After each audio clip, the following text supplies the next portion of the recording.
All right, Santa Anita Derby, the one Roman Centurion's an 8-1 shot. He's got an 11, a 10, and a 14 in his last 3 races, so nothing special. Well, he figures to make a forward move because the 10 and 11 that he has 2 and 3 starts back are both certainly good. And they're long distances, which is nice.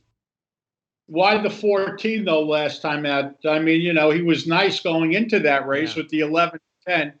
It was his second time without Lasix. Maybe that was the reason that he ran the 14. I don't know, but I would expect him to actually make a forward move. I don't think he's going to continue backwards. He barely cracks the sheets, John, as far as qualifying goes. He's just barely in 38th place with 9 points.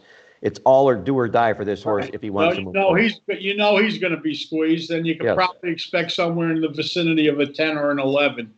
With that being said, all right, Dream Shake. It's a 7-2 shot. Poor Flavian Pratt. He hasn't been able to get on a good horse this entire Derby prep season, and I don't even think this horse is much. He ran a 7, which is excellent in his first race, but and then bounced to a 12. I mean, maybe that's going to happen. The only difference is the length. Went from a 6.5 furlong race, stretched it out to a mile and a 16th, but a forward move is not a surprise after the 12. The only problem is he's 4-1. No, he's 7-2. Yeah, he's barely 4-1. And the problem is the 12 was without Lasix, which he's going to be doing on Saturday, running without Lasix. But he figured to run the 12 off the 7. He wasn't going to pair up. That's a big race first out, and horses figured to react. Listen, 7-2 is no bargain. I mean, you want to try to find some value. Well, if he ran he ran that second race in a stakes race. So that means that race, he was off Lasix for the first time. Right. Okay. So this will be the second race now that he'll be off. So maybe that 12 also is an indication of him being on Lasix for the first time. The 7, he was on Lasix. You mean being off of Lasix? No, being off. The 12 was the first race he was off the Lasix. The 12 Lasix. was without Lasix. Yeah. The 12 without Lasix. So maybe that's a good thing that now it's his second race after not being on Lasix, correct? Maybe he needs a Lasix, though. Yeah, that's true. Maybe he does. Yeah. That's the problem. We don't know. That's why we're all something we don't know. We just don't know. That's why I'd rather be betting $10,000 claiming horses because I know what they're going to do, and they do what they're supposed to do. You're dealing with lightly raced horses. They go 20, 10. They improve dramatically in their second start. Yeah. You don't know what the intentions of the trainer, if they want either trying first out or whatever it is. Sure. Okay. That's the problem. Well, I got to think this trainer knows that this horse ran third to Life is Good to Medina Spirit, horse to beat here in this race, Medina Spirit. 2 for 2, and he needs these points. He's only got 10 points. He's tied for 27th. If the trainer feels the horse has got anything at all, he could be cranked up for this race. But where is Joel Rosario? He's been on a lot of these horses we talked about, and he's not on any of them. Because he's in Kentucky, he's riding untreated for Pletcher in the 11 in Bluegrass. Okay, that's where Rosario. He can only be in one state at one time, right? Exactly. All right. But I think he's going to be riding a horse probably for Baffert, and that's probably not running this weekend. They must have something else planned for him because he's not going to Keelan to ride some 15-1 shot, even though it's for Pletcher. Yeah, he's actually at the Bluegrass riding untreated, the 10-1 horse that went from a 25 to a 12. Exactly. All right, let's go to the third horse, Rock Your World. This is one of the favorites at 4-1 that has a 10 and a 12. So yeah, but he has a 10 and 12 on grass. Yeah. All right. They're running on dirt. How they can lay this horse at 4-1 is beyond me. I understand he's 2 for 2 and he never lost, but who guarantees you that he's going to run on the dirt? Yeah. Both those races were on the grass. This was one of the first horses I'll throw out. If he beats me, good for him. But at 4-1, I want no part of this horse. The 4 long shot doesn't look like anything. Right? Correct? No, he doesn't have a single digit. Yeah. He's got no. Yeah, somebody wasted $500,000 on this horse. Well, they wasted it. The horse had a nice line. He's 14, 13, 13 minus as a 2-year-old. Everything was good. And I'm sure he'll be a nice horse down the road. And if not, they'll breed him. He's made 80,000 so far. They got a lot of catching up to do. It doesn't long when you're running for 750. Oh, yeah. and you're there. They got the money to burn. Back Ring Luck, the 20-1, the 5-horse.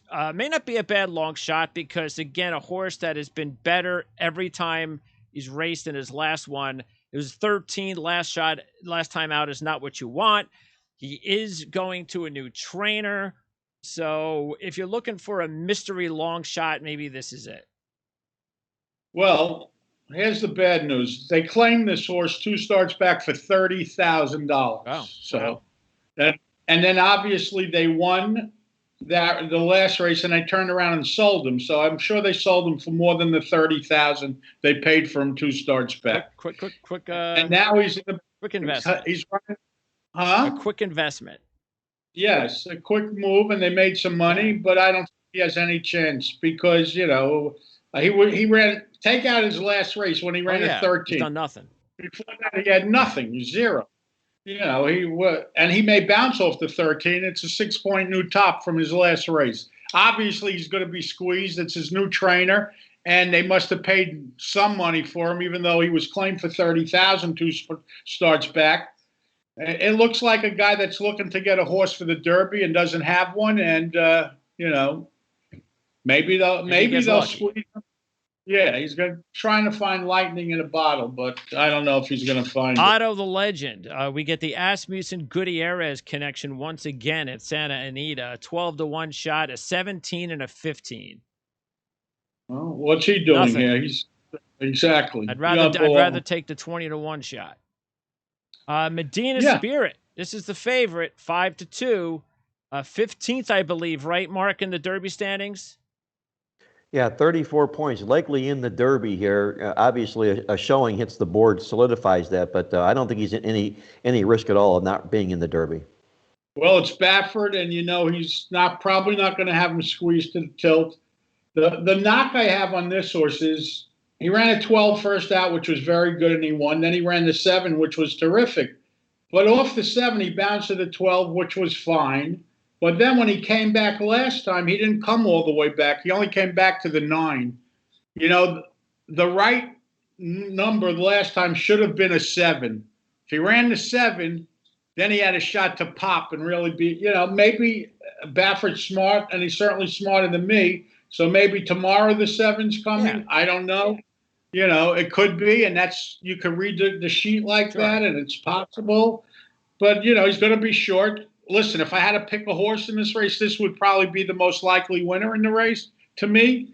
But, there's just something about it that doesn't hit me right. But I could be wrong. And again, he has a license to win off the screen. Yeah, it's possible, too, that when you're looking at the way that the horse raced, he was 3 out, then down the stretch dropped to 6 out, and finished 8 out. So it was almost like it was either no effort to get any better. Who won that race? Was that the Life is Good race? That was, yes, correct. Well, Life is Good, it was his entry mate. That horse was also trained by Baffert. Interesting. And Life is Good is now out. So I guess this horse, steps up, and it's going to be Baffert's one of his Derby horses. All right. The 8 is Law Professor, 10-1. Went from a 23 to a 10. Now, you like the 10 in his second race, winning, breaking his maiden, but only 2 races and a big jump from 23 to 10.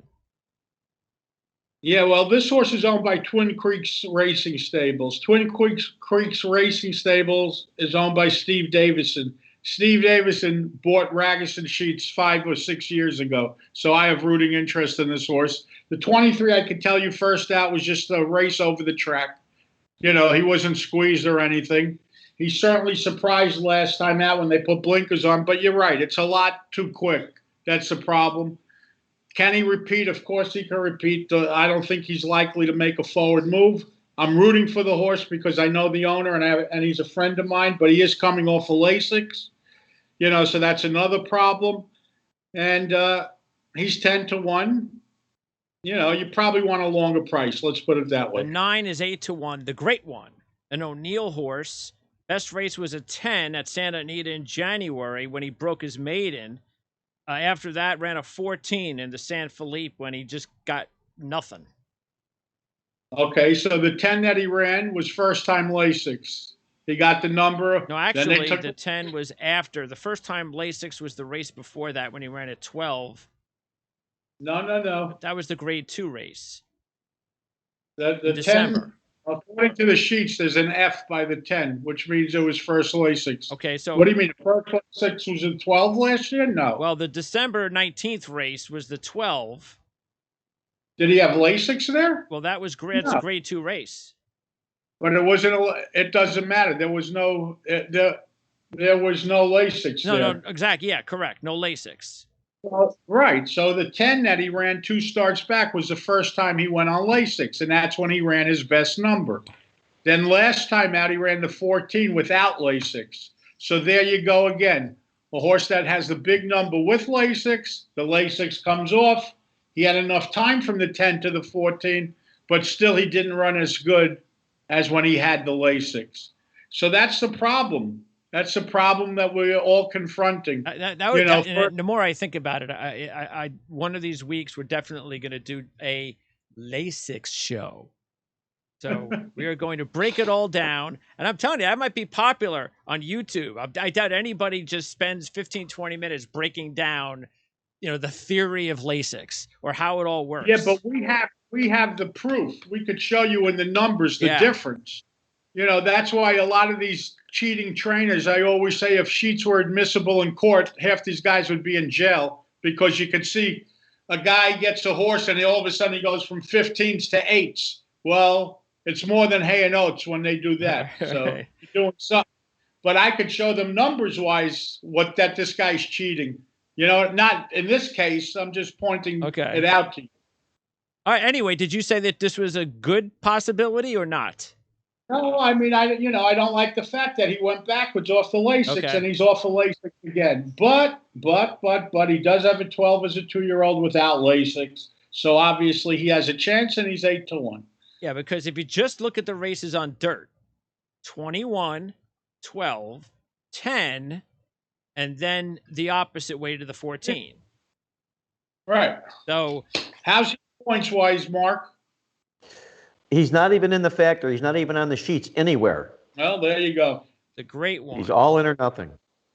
Well, I think he's in the running in this race. Not a great race. Defunded. No, the number 10 horse is an 8-1 shot. This is Baffert and Mike Smith. After a 25, went all the way up to an 8, talking about big jumps. But this horse has never stretched it out. The problem with this horse is, like you said, he's never been around 2 turns. Here are the pluses. Pluses are he's never been on Lasix, so you don't have to worry about him coming off of Lasix. Okay. Where that's the case with a lot of these horses in this race.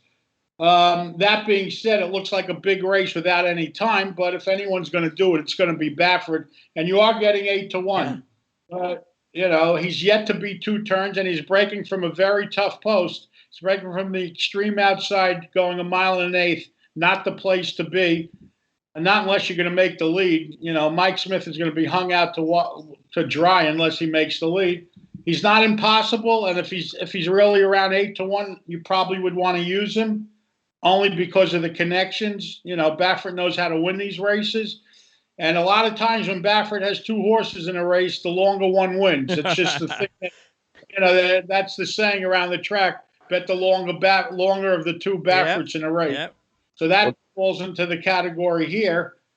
But again, under normal circumstances, I wouldn't touch this horse off an 8, stretching out for the first time. But due to the respect you have to have for Baffert, and due to the 8-1 on the morning line, I would hesitate in throwing him out. John, if Life is Good is in this race, is this 10 horse in the race as well, or is he's just off? He's the horse off the bench. Right. He's one of the horses he went to the bullpen for. Right. Yeah, I mean, I'll probably just to try to make some money away from these are the horses I really like. This is my best bet. I'll probably just do like a cheap exacta box with 5, 9, and 10. I'll try to put some of these longer shot horses that I think, especially the 9 and the 10. That exacta. Well, if you're using the 9 or the 10, you should consider Definitely using do like maybe the 2 and the you should consider using the 1, and I'll tell you why. 1. Okay. The 1 is 8-1, Okay. so it's the same prices as both the 9 and 10. He has the advantage of breaking from the inside, Okay. which is a big plus. Okay. And he's at least has route races, so he has experience. He has 10 and 11 to go back to. I understand they were on Lasix, but he's not going to make another backward move. He's moving forward. Okay. And he's going to be ignored. He's going to go off like 12. I guarantee he's going to go off 10, 12 to 1. And I think breaking from the inside with so many question marks surrounding other horses. I mean, you got to be out of your mind to bet the 2 at 7-2 before you bet a horse like the 1 at 8-1 who has route experience. Route experience is key, especially for young, lightly raced horses. They have the advantage. They have the conditioning of being that far already. Okay. He's running 3 times. 3 times. You know the edge, just the physical conditioning of running that distance already. Yep, 3 times. Yep. Where 10 is going to try it for the first time. Yep. You know, and even your 9 horse, I understand he has a 12 or whatever he ran, but the 1 has a 10 and 11. You know, I think if you're looking for a price, and I think the rail horse may be the way to go. Yeah, maybe that's even a more realistic exacta would be 1, 9, 10. Right, something like that. Again, to try to make to make a big payout, 1, 9, 10. I mean, my idea to try to shake up the apple cart here would be fooling around with the 1 somehow. All right, that's what I'll do. I'll do a 1, 9, 10 exacta, and then hope that Medina Spirit saves everything. But look, Medina Spirit, the chances are that horse might even go to even money. Or worse. Oh, yeah, he's going to definitely be even money. Here, so the reason that the race could be okay is because the clear second and third choices in the race are the 2 and 3. The 3 never ran on dirt. He's fun. I mean, you know, again, he could certainly win. We know nothing about him, but neither does anyone else. Why do you want to bet him at 4-1? You don't. And the 2 horse ran at 12 going long. Why would you want to bet him as the second choice in the race? You have horses that are 8, 10, 12 to 1 that are just as fast, and they've already been a distance. Yep, absolutely. You know, so yes, the 2 and 3 could get in and all that, and if they do, you lose. Yeah. But guess what? You're not getting the best of it by using the 2 and 3. That's for sure. All right, Mark. I think we nailed a lot of long shots. Was there another long shot that you liked, or who was your top long shot? I'm all over the 1 horse in this race with John here as well. This is a horse that he was only beat by a neck by Medina Spirit 2 back. And again, he's sitting here in 38th place in the standings here. He's going to need everything he's got. A lot of value to this horse. I'm going to probably play him with the 2. The 2 of the shorter price, but I think I'm going to have the 1 and the 2 of my ticket here and look to beat Medina Spirit in this race. Yeah, because that last race by Roman Centurion, you could just tell that something was going on there where he just maybe he was boxed in, maybe. Yeah, he threw in a clunker. Yeah. He's got to rebound off of that poor effort. And he's going to be a price. Yeah. That's the way to go. And the other thing we always talk about this too, Mark, all football season, especially with college football, is you always draw a line through at least one game, at least one race, and then take a look at the form, take a look at the schedule, and you can see something completely different. If you just eliminate one bad game or one bad race. I like to draw 2 lines, Greg. One through the worst and one through the best. What was that, Mark? I said I like to draw 2 lines, one through their worst race and one through their best race. Right. And everything else in between is who they are. You're never as bad as your worst day. There you go. Exactly right. Exactly.